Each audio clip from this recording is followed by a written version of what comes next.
Let us find the optimum transportation cost for the given matrix. So, as in this case, we can see there are three plants are there, A, B and C, and we have three warehouses P, Q and R. Let 50 rupees be the cost of transporting from plant A to P. Likewise, all the cost elements is given. The capacity of plant A is 400, similarly of B is 500, similarly of C is 300. Same way, the demand at warehouse P is 400, at Q is 400 and at R is 400. The problem is to find the optimum transportation cost. So assume it is the cost is given, the cost matrix is given for you. You have been asked to find the optimum transportation cost. So to find the optimum transportation cost, as we know that there are two steps are involved. First, find the initial feasible solution. Next, to check the solution whatever we have got obtained as optimum or not. So the simplest way to identify the initial solution is northwest corner rule. But if you are employing northwest corner rule, we have to go perform multiple iterations in the second part in the checking of optimality to make that solution an optimum one. So the best in that choice will be to go for Vogel's approximation method. In short, we will write it as VAM method. So let us see how to proceed from this stage to the next. So as you know that whatever the initial method you are employing, the step 1 will be to check demand equals capacity. So we have checked and we have ensured in our case that demand and capacity are same. Okay, now to employ the VAM principle, first we need to calculate the row difference as well as the column difference. So row difference is calculated between the lowest two cost values which are there in your matrix. See, for example, in our case that is 80 and 50. So the difference is 80 minus 50, that is 30. Likewise, for row 2, row 3, column 1, column 2 and column 3 we have calculated. And we have found the largest difference among all these differences 30. Okay, corresponds to row 1. So we are selecting row 1 as our first key row here. So in that we are determining which is the lowest cost element. So the lowest cost element in that case is 50. Okay, and we have seen the demand and capacity. So the demand and capacity in that case is 400 each. So this particular row A and particular column P will get eliminated from our iteration in the next step. So it is already calculated, it's already done. So the particular row and column gets eliminated. Now from the unoccupied area we have identified, okay, we have again calculated the row difference. So 90 minus 40, 50, 100 minus 55 as 45, 90 minus 100 as 10 and 40 minus 55 minus 40 as 15. So the largest difference we are taking as 50 corresponds to second row. So in the second row you can see to that the lowest cost element lies is 40, since 22 is already we have allocated here. So the 40. So for 40 the condition is the demand is 400 and the capacity is 500. So I have allocated that 400 over here, the balance is 100 is marked over here. Okay, and you can see to that column, okay, that column R, since the demand is completely satisfied, that's get eliminated from our problem. So in the next step, you can see to that the next difference. So we have calculated here the value is 90. Okay, and here okay, so the value is 90, only the value is 90 here. Okay, and here also we have this 100. Okay, so 100 is the largest value here. 90 minus 10, sorry, 100 minus 90, 10 is the column difference. So the largest difference is 100. We have provided by saying the allocation here. The capacity is 300 and demand is 400. We can met that capacity of 300 directly from here, and the balance here will be of 100. Okay, so when we go for the next iteration, whatever is left out is only this 90. So in that 90, the balance capacity and the balance demand 100 is given. So the total demand and total capacity we have met. We have allocations on AP, we have allocations on BQ, we have allocations on BR, and we have allocations on CQ. So if we compute the total transportation cost for this particular iteration, we can get the value of 75,000. Okay. So we got the initial solution by employing Vogel's approximation method. Now our solution is to check optimality. So to check optimality, the first criterion to check is that whether the obtained solution is degenerate or not. And the condition to check that is, we have the equation m plus n minus 1, that is equals to number of allocation, where m is the number of rows and n is the number of columns. So in that case, we have 3 and 3, so 6 minus 1, 5, and we have allocations 1, 2, 3 and 4. So it means that there are supposed to be have 5 allocations, but it is only 4 is there. So the problem is degenerate. So if degeneracy come, how to solve the problem? So if degeneracy come, what we have to do is that we have to add a small incremental value called epsilon into our problem. So this absolute is mathematically a very smaller value, a very smaller negligible value, which we are adding into our problem to obtain it is non-degenerate. Now the question will come, where to add this epsilon value? We have to add the epsilon in the water square. So which water square value will you select for adding this epsilon value? So that's the question. So how to address it? So to address it, we can see that we can just formulate the equations for water square. So I had the equation AP, I had the equation BQ, I had the equation BR, I had the equation CQ, okay, as my stone square. So I can formulate the equation as u1 plus v1 equals 50, u2 plus v2 as 90, u2 plus v3 as 40 and u3 plus v2 as 100. Now if you try to solve or if you try to plot it, you can see there is a connection exists between A to P. There is a connection exists between B to Q.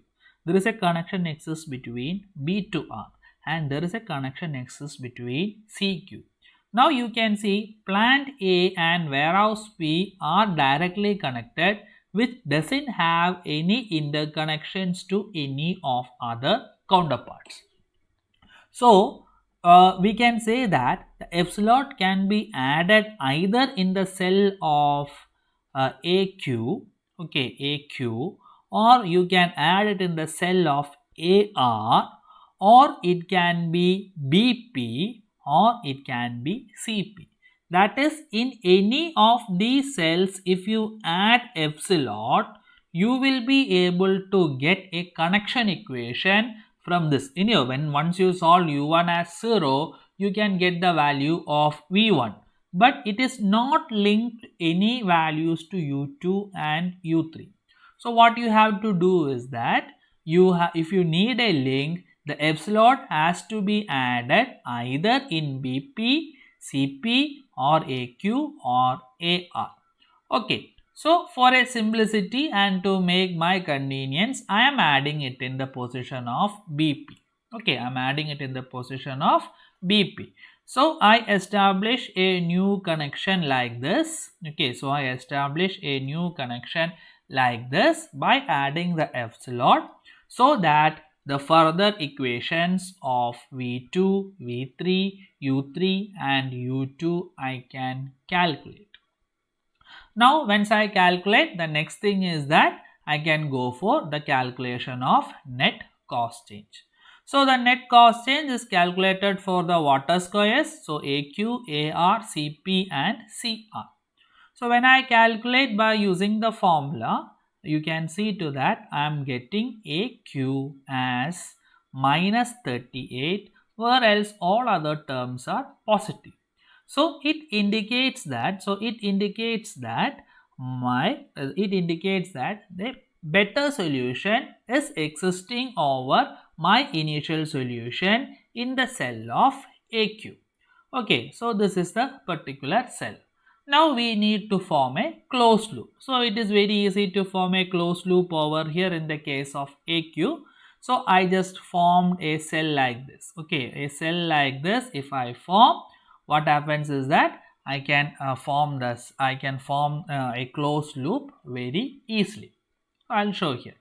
So I just formed over here, and you know that starting from that water square I have marked plus and minus signs.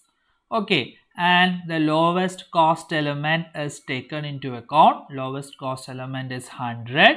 So wherever plus sign is that, I have to add the 100. Wherever the minus sign is there, I need to subtract it.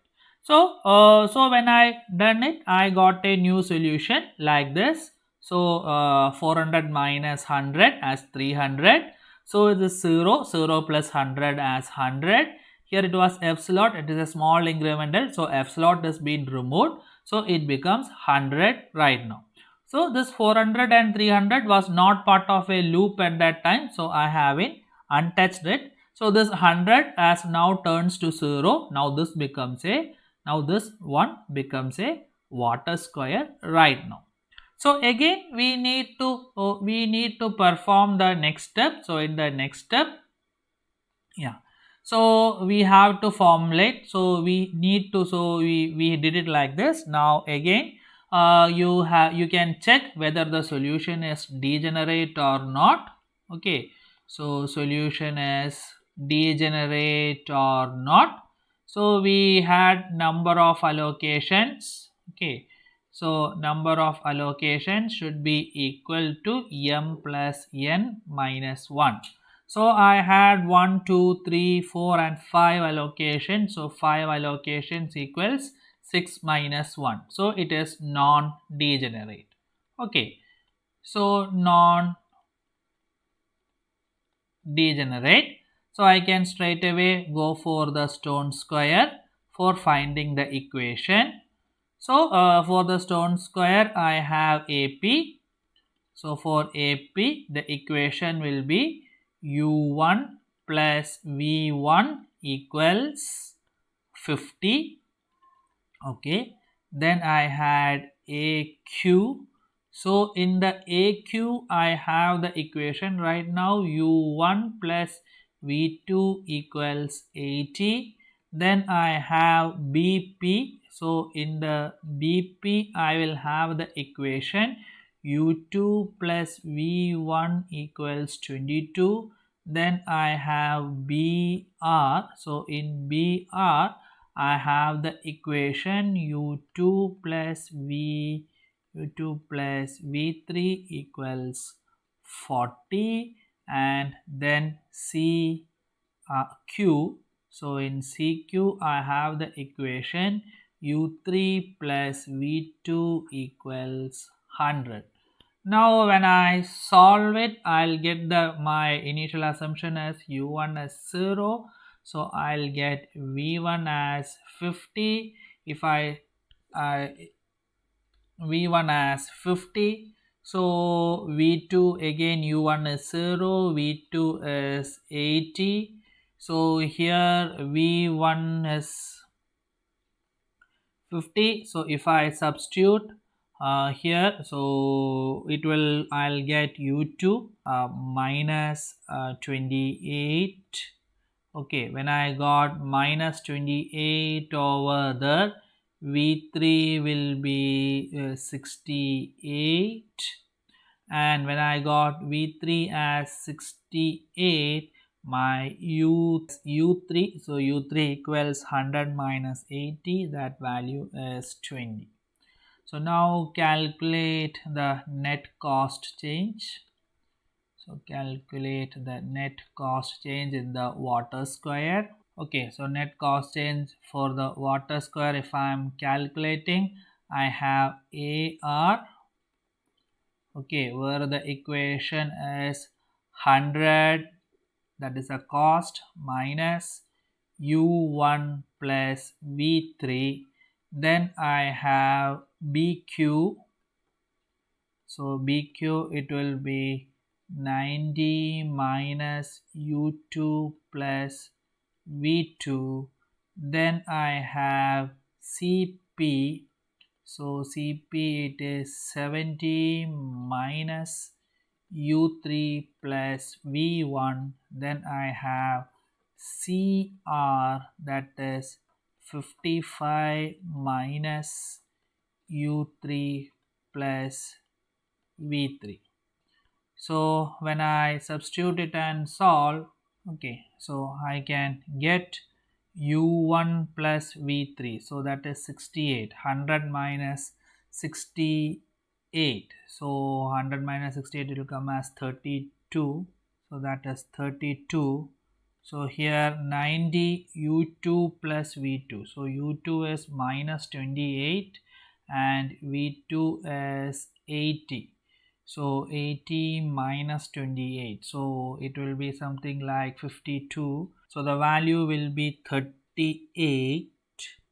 Now cp is u3 plus v1, u3 is 20, u3 is 20, 20 plus v1, so 70. So 70 minus 70, it will come as 0. So here it will be u3 plus v3, so it is 88. So 58 minus, that will come as minus, so minus 33 cr. So this is the corresponding cell cr. Okay, so now in this case you can also compute, okay, you can compute the total transportation cost. I have not computed it. I am seeing that that is not obtained. But if we see, unfortunately, a closed loop like this is not easy to form. Okay, so what I can do is that I can take all the solutions into account and I can put alternate signs from here. So this is plus, plus, this is minus, this is plus, this is minus, this is plus, and this is minus. Okay, so since the closed loop is not possible to form and I am seeing that the solution is not optimum, okay, so it means that an optimum solution is existing. So I am considered all this values into account and will try to solve it. Okay, so again the lowest negative in this case is 300. Okay, the lowest negative in this case is 300. Okay, okay, so I am not adding the cost values, I am just adding it as here as A, B, C. So this is demand and this is warehouse.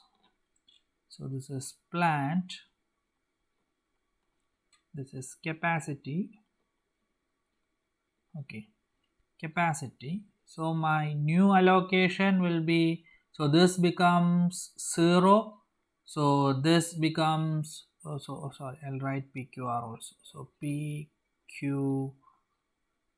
So this turns into 400 right now. Okay, B also turns into 400. Then 300 has gone as 0. Okay, so 400, the sign is minus, so that becomes 100, and a plus over here, so into that 300 is shifted. So the cost here, okay, so only the allocated cells I am writing, so that is 80. So that is 80. Now this is 22. The cost here is 22. This is 40 and this is 55. Okay, and the demands are 400 each. So you can check the totals. 400, this is also 400, this is 500, and this is 300. Okay, so we got a solution like this. Now if we closely observe, now the solution 1, 2, 3 and 4. So now this is the new solution. So from here we are getting this. Now this is again degenerate. Okay, now this solution is degenerate. You need to add epsilon. Okay, so you need to add epsilon to solve or to check further. Okay, so now we can see that one cell I have to arbitrarily choose. Again, if you check it over here, you can see u1 plus v2, but to connect further, no, to link into the next line, there is no equation existing. So I'll just add the epsilon here. Okay, I'm just adding the epsilon over here. So I'll get the equations. Okay, so solution epsilon is added. So let us see the stone square. So stone square now is AP. Okay, then I have AQ, then I have BP, then I have BR, then I have CR. So like regular way, we are putting u1 as 0. So when u1 equals 0, we will get v1 as 50. Okay, now AQ also u1 as 0. So we will get v2 as 80. Now you know v1. So when once you know v1, we can calculate bp. So bp, in that v1 is 50. So you can calculate u2. u2 is minus 28. Now in the case of br, so BR U2 is minus 28. So 40 plus 28, you will get it as 68. Then CR, it is U3 plus V3 equals 55. So minus 13 you will get. Now we will calculate for water square. So in water square, we have right now AR, we have BQ, we have CP, we have CQ. So AR is 100 minus U1 plus V1. So 100 minus 50, it is, you will get it as 50. BQ 90, U2 plus V2. So that also will becomes positive 8. So CP. So CP value is 70 minus U3 plus V1. So that will becomes 33, and CQ is 100 minus U3 plus V2. So we have got all net cost changes as positive. So we have reached the optimal solution. We can calculate the optimum transportation cost right now. So the optimum transportation cost will be rupees. So you can calculate 400 into 80 plus 400 into 22 plus 100 into 40 plus 300 into 55. You will get the value as rupees 61,300. So that is the optimum transportation cost for this. So if a problem is degenerate, we can solve the problem in this method like this. So with this, I'll wind up here. Thank you.